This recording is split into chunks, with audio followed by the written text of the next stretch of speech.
welcome to Schulte Sweetie's Homeschool YouTube channel. My name is Stephanie and I'm a mom of 3 girls ages 13, 9, and 7.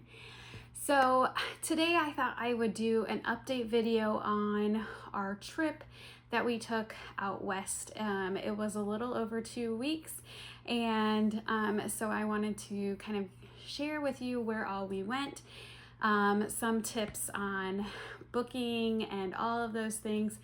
So this might be a little bit lengthy, but if you are thinking about going to any of these places, maybe these would be some good tips for you.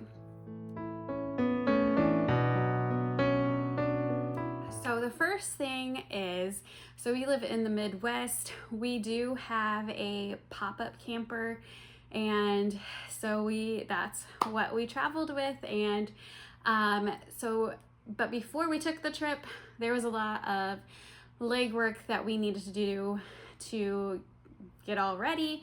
We traveled with my in-laws. They had their own pop-up camper, and so they traveled separately but together with us.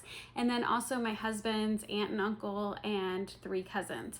So they also had their own camper. It was not a pop-up, so it was a bigger size camper. So that was something we had to keep in mind as we made reservations and everything. So we started talking about it a year ago in the fall and did not really make many plans until close to December, maybe already into December. And so we met together and decided, let's go ahead and try to figure this out, and we're gonna do it next summer. And at that time, we were homeschooling all 3 of our kids, and so we didn't have, we had more flexibility. And then my husband's cousin, one of them was needing to get back by the start of school, and so we had kind of more of a limitation on our schedule. So we called. So the big thing for us was we wanted to go to Yellowstone.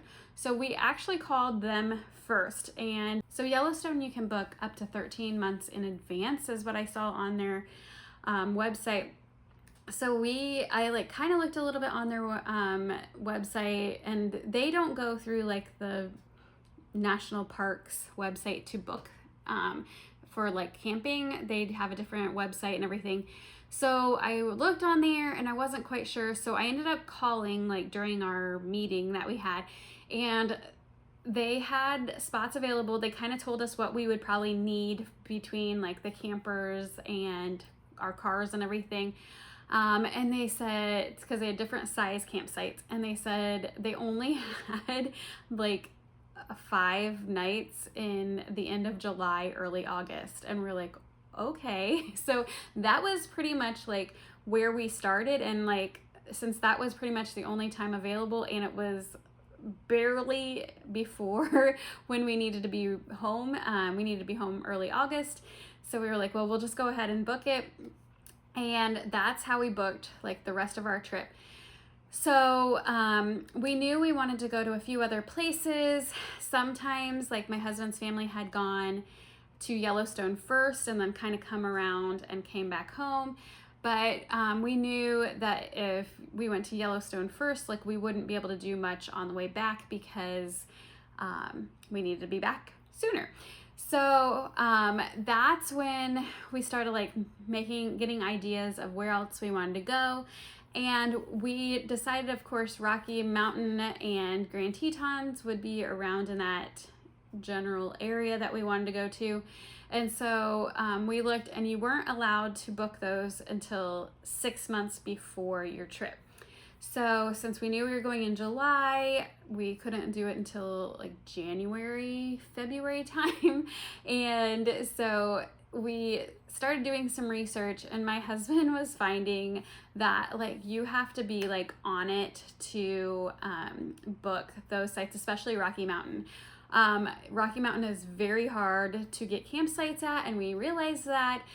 He is a computer programmer and kind of even made a program to help us try to reserve sites, since we were looking for 3, but we actually ended up being able to book them ourselves.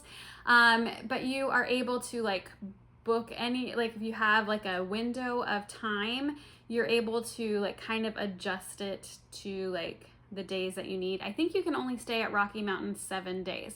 So Rocky Mountain was the most difficult to find, well, besides Yellowstone, to find campsites.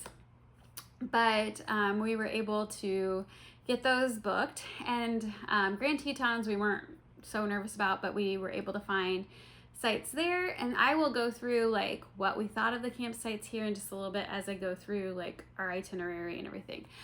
So we had time booked for Rocky Mountain, and we had a couple days in between before we needed to go up to Grand Tetons and Yellowstone. So we were trying to figure out what to do. I know there's like a dinosaur area, like we could have gone like more on our way, but we decided to take a little side trip to Moab, Utah and hit up Arches National Park and Canyonlands. So we did that as well, and we just stayed at like we didn't stay at any of the campsites there. We just stayed at in Moab. It was like a sun camping area. They have several of those, and we stayed in one downtown, and that was easy to book. So that was like up front. Oh, we did have to also, before we left and everything, we had to get a timed entry pass to Arches National Park, as we were not staying there and we needed to be able to get in. The timed entry was only a couple dollars per car, so it wasn't too difficult.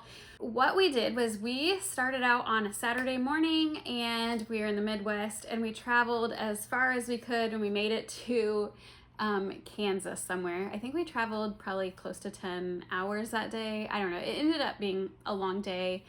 So we stayed at this like little camping area in Abilene, Kansas, and it was a nice break. Once we got there, we were so ready to just relax, and so it was a nice, cute little camping area. And then we drove the next day from Kansas to Colorado. Once we got into Colorado, the roads were so rough. I did not enjoy it. But we finally made it to Rocky Mountain that evening, and we stayed at Glacier Bay campgrounds at Rocky Mountain. It did not have electricity or water hookup or anything. No showers available either, but the campgrounds were amazing. They had this beautiful, I'll try to post a picture of just you could see the mountains in the background, just like, and our camping area was so pretty. We had trees surrounding us, and we just really loved that campgrounds in particular, and we really just loved our time at Rocky Mountain. So Glacier Bay is down kind of closer to Bear Lake a little bit, and that's a very popular area. A lot of times if you aren't staying there, you need to have a timed entry for Bear Lake, but we didn't need that since we stayed in the campgrounds. Our campgrounds also had a path that we could walk to Sprague Lake, and that was a fun thing. We actually went there like 3 times during just our few days that we went there. It was just a really pretty lake. One evening we went and we got to see a moose in the water there. And so that was really fun. So we also went to Bear Lake, and I really thought that was really pretty. I really love the mountains in the background and the lakes. We are frequent campers in the Smoky Mountains, and so it was so different to me to go from Smoky Mountains, where we usually just hike and enjoy, like, you know, the trees and the mountains, to seeing all the pretty lakes with the mountains in the background.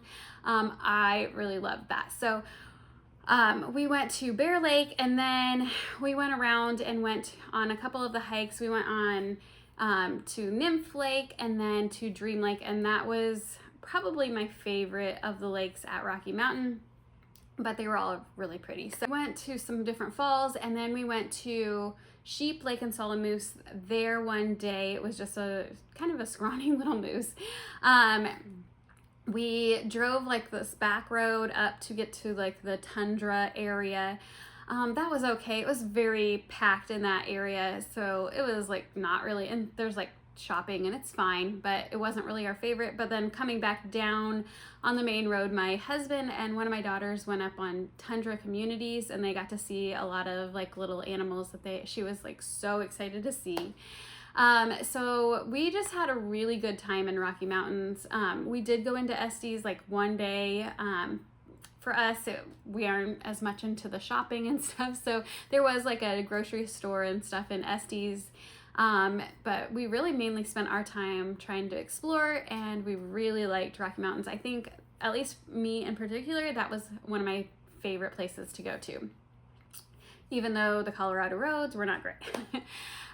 So from there, like I said, we went from Rocky Mountains over to Arches. So we had like 70-degree, maybe 80-degree weather at Rocky Mountain. It was pretty chilly. We ended up having like our heater on in the evenings, like all night, in our pop-up. But then when we got to Arches, it was over 100. So it was so different.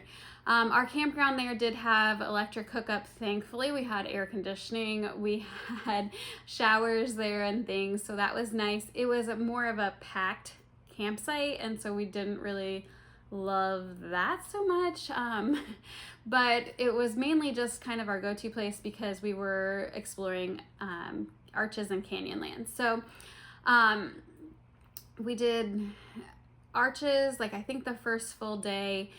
We kind of just like drove in and just drove around the park. We hiked a couple things. I really liked the Windows hike. That was my favorite, I think. We hiked another one, but it was just so hot. I do not recommend going to Arches in the middle of July because it is so hot.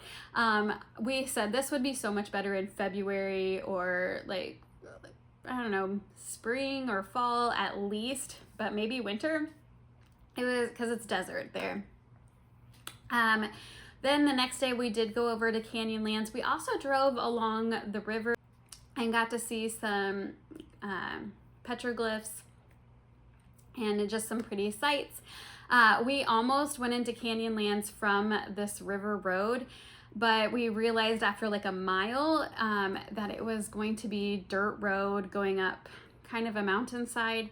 We did see bighorn sheep along that road, but then we turned around and went around all the way to Canyonlands. I do not recommend going from the river road up to Canyonlands. It seemed crazy. So we went to Canyonlands, kind of explored there a little bit. One of the things that did help us a lot of times, well, we, for the most part, kept food and coolers in our car because animals. It wasn't as big of a deal, obviously, in like Moab, Utah. There's not quite as many like bears and things. So, but like I forgot to mention that Rocky Mountain, Grand Tetons, and Yellowstone all had like bear boxes close by.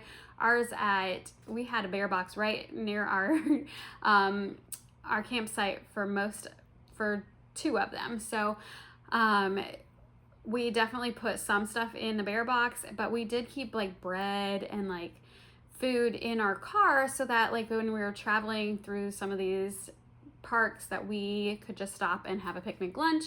We got kind of sick of sandwiches, but it was nice to be able to do that and not have to go back to the campsite to eat or go find a restaurant or things like that. So that was nice. So we did that like in Canyonlands. We explored, had some nice views. But then the next day we got ready and we drove all the way from Arches up to Grand Tetons. So that was another huge drive. It was like 10 hours again of driving. We did get to see some family that lives in Salt Lake City. So that was a nice little break before we made it. So we got to Jackson, Wyoming, and did a little grocery shopping at Target there before we went to our campsite. And we met up with my husband's sister and her husband. They flew in and got to go be with us in Grand Tetons and Yellowstone. So we did not have electric or showers in Grand Tetons. We were in the Coulter Bay campsite area, and that is like pretty big. They have like stores. I think you could have gotten a shower in like maybe paid for it, I don't know, there at that Coulter Bay, but we decided we're good. So so we just lasted a couple days. We didn't stay too long in Grand Tetons. It was so beautiful there. But we just decided like only spend a couple days and then go up to Yellowstone. So Grand Tetons, the first day, we kind of slept in a little bit, didn't do as much in the morning. And so the mistake we made was that we kind of were lazy in the morning and didn't get out. And so by afternoon, when we were getting out, it was busy at a lot of the places. So we attempted Jenny Lake, which is very popular first, and we could not find any parking, and we needed to find 3 parking spots for all of our cars. So we ended up going to Taggart Lake there at Grand Tetons, and it was absolutely beautiful. I'm so glad we actually went there. First, the kids were kind of like wading in the water. My husband got in, swimming around. So it was just so beautiful at this Taggart Lake. I would highly recommend. It's about a little over a mile and a half or so one way. So about 3 miles there and back. It wasn't too strenuous, maybe a little bit, but I would definitely recommend that hike because it was so pretty. So then after that, we did kind of ate a little bit and went over to Jenny Lake, and it was a little less crowded. So our plan, some of them, my ankle was starting to hurt. If you didn't know, I had an ankle injury about 6 or 7 years ago. So once I'm okay to hike for a while, but then after a while, it's like, it's ready to be done. So I knew I needed to rest my ankle. So we had talked about some going over on the little ferry across Jenny Lake and then some hiking back. We ended up all going across. Some did some hikes once we went across on the ferry. I just kind of stayed around waiting, and then we all took the ferry across, and by that it was like evening. We went into Jackson and ate supper and just kind of relaxed. And the next morning, my husband and 2 of my girls and a couple others went on a hike right around Jenny Lake, one of the other lakes nearby, to try to find moose. They didn't find any, but then we packed up and we went to Yellowstone. So Yellowstone is only an hour or so, less than an hour probably, north of Grand Tetons, and so we didn't have much of a drive that day. Yellowstone, we stayed at Grant Village. This is one of the main camping areas. There's a few others. It was a nice camping area. There was some lodges nearby. There was a couple restaurants in there. There was some stores, a gas station.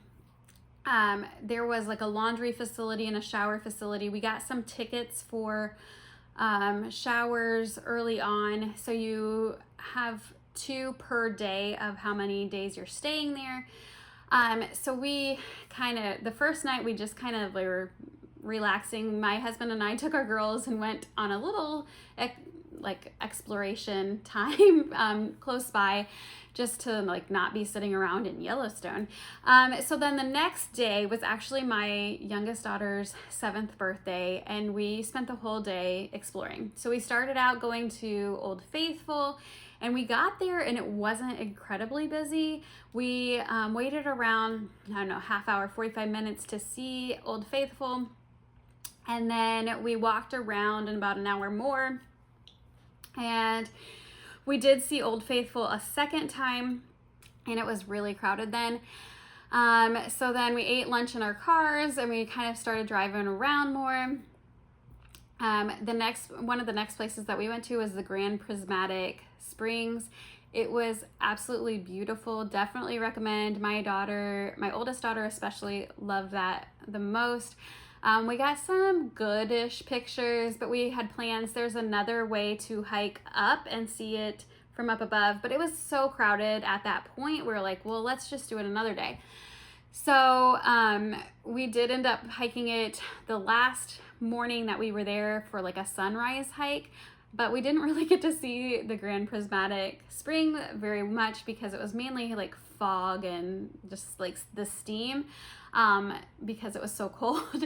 So we didn't get to see all the pretty colors, but we got to see a beautiful sunrise and just enjoy the hike with my sister-in-law and brother-in-law. So we spent most of the time, the kids kind of waded in a stream area. We saw, of course, lots of geysers. We saw the Grand Canyon of Yellowstone. We actually hiked the brink, I think, to the lower falls. That was a very steep hike, and I was like, is this really going to be worth it? But it was really cool to be right at where the waterfalls are. We did get to see some of the other views of the waterfalls that day and the next day too.